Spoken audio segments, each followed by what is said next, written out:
Hey y'all, Colin Hancock here. I'm so excited because I just got home and what should I see but the new Loren McMurray CD, 2 CD set from Archeophone Records has just arrived in the mail.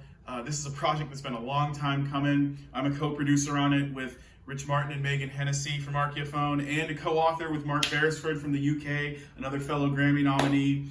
And I'm just so excited to see this final product. I mean, it's just a landmark set. So before I open it up and do a little unboxing here for you to show you all the goodies here, I just want to tell you a little bit about the project. So Loren McMurray, just a pioneer of the jazz saxophone and of jazz music, one of the first to record on the instrument in a jazz context and really the first to consistently improvise on the instrument. Also, one of the first Kansas City jazz musicians to record in the first Kansas City jazz band to record, from that city, the Eddie Kuhn Orchestra. They recorded for the Emerson label and the Pathé label in 1920 in New York City. They traveled all the way to make those records, and they've all been reissued here in this. In addition to the records he made as a band leader and ones he made with the Virginians, Memphis 5, Ben Selvin, Sam Lannon, you name it, it's all in here. Cliff Edwards. So I'm so excited to see this, and let's get into it. So I've got my scissors here, just gonna run them along here to open it up. There we go, and open up the box. Oh man, Archeophone just does such a good job packing up these pretty boxes. We've got a few copies in here, and I guess I'll just pull one out here. So now we've got it unpacked here, and let's get into it. So wow, I mean, first of all, just looking at this cover, man, I mean, this is beautiful. They really captured the essence of a classic jazz pioneer album. We were going for kind of like one of those 60s reissues of one of the greatest jazz musicians, and they did not disappoint on that front. I mean, look at this font alone. It's just so gorgeous. The color choices on top of this kind of sepia gray tone kind of background. This is one of the Apida studio photos of Mac. I mean, there are other ones that people have seen. I know this is probably the most famous here on the back cover, but we hadn't found this one yet, and we actually got it from his hometown in McPherson, Kansas. The museum there, they supplied us with a few really great photos, and we saw this and it was like, oh, that's the album cover right there.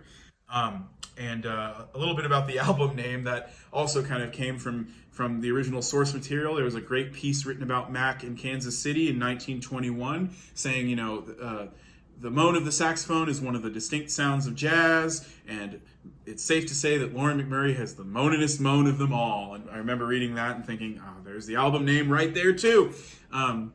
We decided on that one together, and it just really came together so beautifully. So let's open it up here.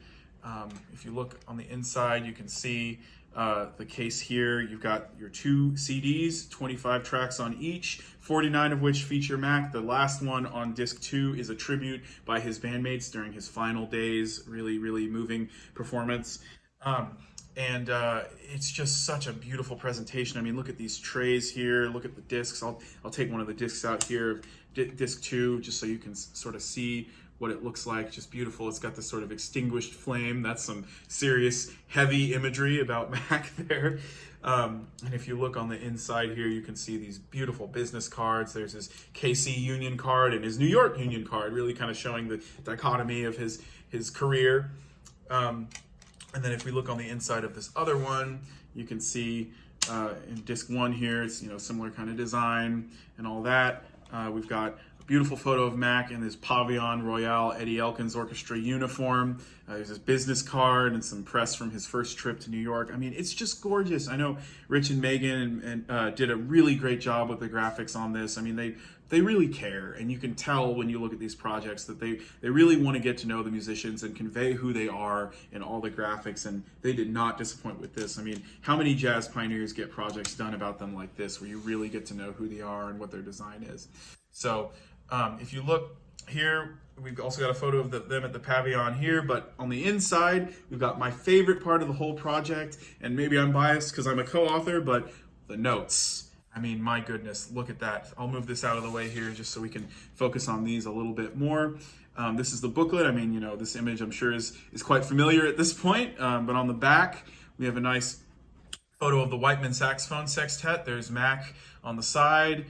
Gene Fosdick, Wheeler Wadsworth from the All-Star Trio, Keith Pittman, Batty DeMarcus, whose interviews are a big part of this project. He was one of Mac's closest friends.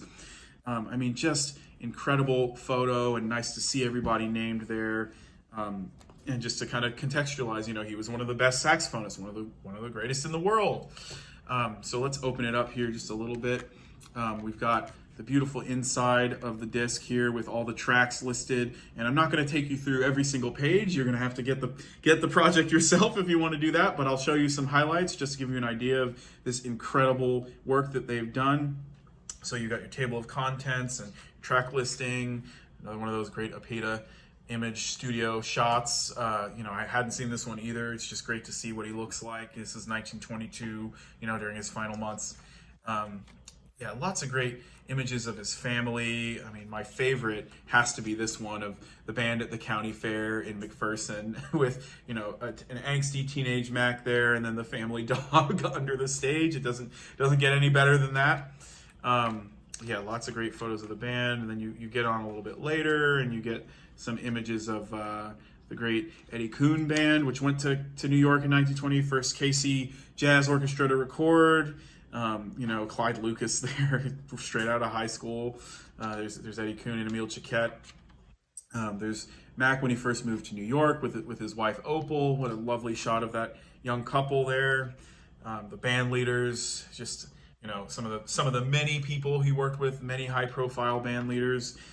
There's your world's best right there, Con advert, courtesy of the Frank Driggs collection, and Dan Levinson and Mark Beresford. We all, you know, worked with so many great people to get these images, and we've got these great sidebars which talk about some of the other influential members of the story. Billy Brown, she was a very influential KC composer, wrote the Lonesome Mama Blues, which Mac recorded many times. It was one of his theme songs. Yeah, you get letters and clippings and all kinds of stuff. I mean, it has a bit of that scrapbook vibe, but it's very formal too, which is I really love just the graphics of it all.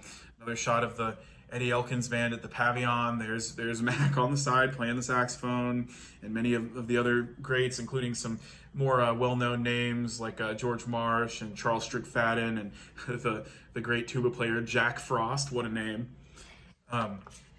So you also get a big analysis, a really in-depth analysis of Mac's influence and his influences, which I think is really important because this project is super pioneering in the way that it really bridges that gap from early novelty saxophone, you know, Rudy Wiedoeft and the Six Brown Brothers, really important musicians like that, and then the later jazz pioneers like Hawk and Frankie Trumbauer, you know, Bird and Lester Young. You know, how do you get from the novelty to the more serious jazz musicians? Well, Mac is how. People like Mac, and really Mac himself, are responsible. And so understanding where that influence came from and how he influenced others, I think, is really critical. You know, the saxophone is synonymous with jazz, and how could you have that without somebody like Loren McMurray, who really made it that? So we go into that. And then we talk a little bit about the bands here, including one of my all-time favorites, Mike Markel's orchestra with the great Keith Pittman on bass sax. The California Ramblers weren't the only band with a bass sax in the early 20s. The Markel's group was just fantastic. They had a great chug. There's Mac right there, and Eddie Davis on the violin. Oh man, some great eye candy. That's my copy of this record. Yeah, I supplied a bunch of records to this project in addition to other folks. And yeah, your track descriptions, which Mark and I really went into detail on. Oh man, that's beautiful. The cards there from Jeanette. The rare star take of Oogie Oogie Wah Wah, Canadian star, which Ralph Wondrashek, who helped us a lot on this project, supplied for us. Those are great alternates. You can hear Mac doing some very interesting and different things on those. Disc 2. Yeah, Cliff Edwards, aka Ukulele Ike, aka from Disney, Jiminy Cricket. He made some of his first records. In fact, they may be his first with Mac. Bailey's Lucky 7. So yeah, and then you get your footnotes if you want to nerd out a little bit more about some of this stuff. I mean, we really, spared no details in this project to really just fill in that gap of jazz history, and the discography and the acknowledgments. I mean, it has it all. It's just such a beautiful project and such a beautiful finished product to see how it all came together. So there you have it. The Moaninest Moan of them all comes out on July 14th on Archeophone Records, although pre-orders are already available.